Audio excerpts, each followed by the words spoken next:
মুমিনের পায়ে যদি একটা কাঁটা বিঁধে, চলতে চলতে একটা কাঁটা বিঁধে, এর বিনিময়ে আল্লাহ পাক তার গুনাহগুলো মাফ করে দিবেন।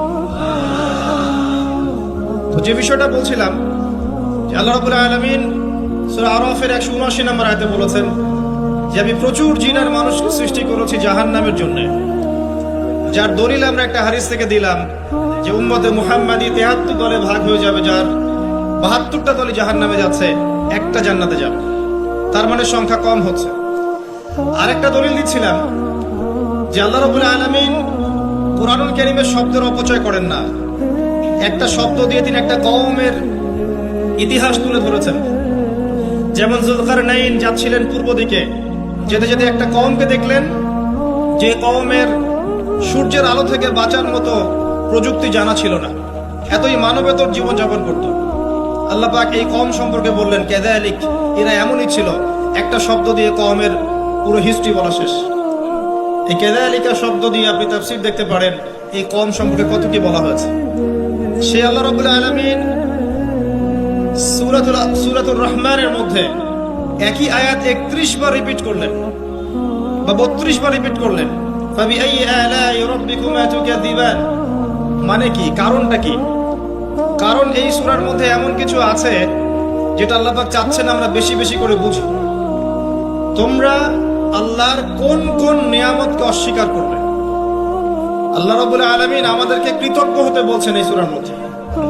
আমরা যদি আল্লাহর নিয়ামত চতুর্দিকে দেখি তাহলে গুণে শেষ করতে পারবো না। আল্লাহ পাক বারবার স্মরণ করাচ্ছেন তোমরা আল্লাহর কোন কোন নিয়ামতকে অস্বীকার করবে। এরপরেও মানুষ আল্লাহদ্রোহী আচরণ করছে।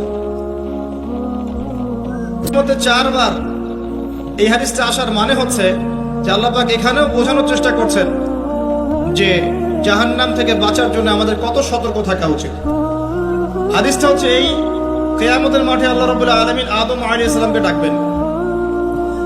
আদম আলাইহিস সালামের নাম তো শুনেছেন, তিনি কে? আদি পিতা। তাকে কি কারণে সম্মানিত করা হয়েছিল বলেন? তাকে কি কারণে সম্মান দেওয়া হয়েছিল? জ্ঞানের কারণে। তাকে ফেরেশতারা সিজদা করলেন কি কারণে? শারীরিক গঠনের কারণে, শক্তির কারণে, জ্ঞানের কারণে। এই জ্ঞান এখন আমাদের মধ্যে চরম অভাব। এই জ্ঞানের চর্চার চরম অভাব আছে আমাদের মধ্যে এখন। আমরা জ্ঞান চর্চা করতে চাই না। আমরা স্লোগান দিতে চাই যে আল কোরআনের আলো ঘরে ঘরে জ্বালো, কিন্তু প্রত্যেকটা ঘরে একটা করে কোরআনের হাফেজ নাই। এমনকি প্রত্যেকটা ঘরে একটা করে মানুষও পাওয়া যাবে কিনা যারা কোরআন বিশুদ্ধ করে তেলাওয়াত করতে পারে। তবে একটা কথা বারবার বলি যে এইসব আইওয়াশ শোডাউন দিয়ে ইসলামের কোনো কল্যাণ নাই। ইসলামের কল্যাণ কনস্ট্রাকটিভ কাজ করতে হবে।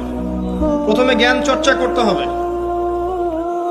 ক্লাসিক্যাল সাবজেক্টগুলো পড়তে হবে। ফর এক্সাম্পল কোরআন, আরবিক সাহিত্য, ফর এক্সাম্পল হাদিস, রাসূলের জীবনী সাল্লাল্লাহু আলাইহি ওয়াসাল্লাম, ফর এক্সাম্পল সিরাত, ইসলামের হিস্ট্রি, ইসলামিক ইকোনমিক্স,